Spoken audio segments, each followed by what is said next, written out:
நம்ம அஜித் சார் நடிப்புல உருவாகி உள்ள குட் பேட் அக்லி திரைப்படம் பாத்தீங்கன்னா வர 10ஆம் தேதி உலகம் முழுக்கவே ரிலீஸ் ஆகுது. படத்துடைய ரிலீஸிற்கு இன்னும் 5 அல்லது 6 நாட்கள் தான் இருக்கு. அப்படின்றதுனால படக்குழு பாத்தீங்கன்னா ப்ரொமோஷனை படுஜோராக ஸ்டார்ட் பண்ணிருக்காங்க. பேனர் போஸ்டர்களுக்காக நேத்து பாத்தீங்கன்னா இந்த படத்துல இருந்து பல HD புகைப்படங்களை படக்குழு அதிகாரப்பூர்வமாக வெளியிட்டிருக்காங்க.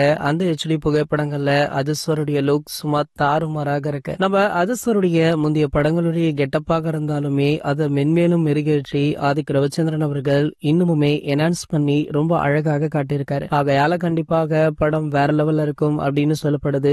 ஒரு ஃப்ரேமுமே தரமாக இருப்பதாக சினிமா வல்லுநர்களுமே சொல்லிட்டு இருக்காங்க. சோ கண்டிப்பாக பாத்தீங்கன்னா தமிழ் சினிமாவுடைய முதல் 1000 கோடி படமாக குட் பேட் அக்லி திரைப்படம் இருக்கும் அப்படின்னு எதிர்பார்க்கப்படுது. இந்த நிலையில படத்துடைய ரிலீஸிற்கு 5 நாட்கள் தான் இருக்கு அப்படின்றதுனால ப்ரொமோஷனுக்காக படக்குழு நிறைய ப்ரோமோக்களை ரெடி பண்ணி வச்சிருக்காங்க. சோ அதன்படி பாத்தீங்கன்னா இந்த படத்துடைய ப்ரோமோ ஒன்று தற்போது வெளியாகி சமூக வலைதளங்கள்ல வைரலுமே ஆகிட்டு இருக்கு. இந்த ப்ரோமோ மட்டுமல்ல, இன்னும் நிறைய ப்ரோமோக்கள் இருக்கு. மேலும் ஸ்பெஷலான விஷயம் என்ன அப்படின்னு கேட்டீங்கன்னா இந்த படத்திற்கு ட்ரெய்லருமே இருக்கா. இந்த ட்ரெய்லர் இன்று அல்லது நாளை வெளியாக கூடும் அப்படின்னு சொல்லப்படுது. இதற்கான அறிவிப்பு பாத்தீங்கன்னா எந்த நேரம் வேணா சோஷியல் மீடியாக்கள்ல ஒரு ப்ரோமோ வடிவில் வெளியாகலாம். சார் ஓகே, இந்த ப்ரோமோக்களை யாரெல்லாம் பாத்தீங்க, ப்ரோமோ எப்படி இருக்கு அப்படின்ற உங்களுடைய கருத்தை கீழே உள்ள கமெண்ட் செக்ஷன்ல கமெண்ட் பண்ணிட்டு நம்ம சேனலை மறக்காம சப்ஸ்கிரைப் பண்ணிக்கோங்க.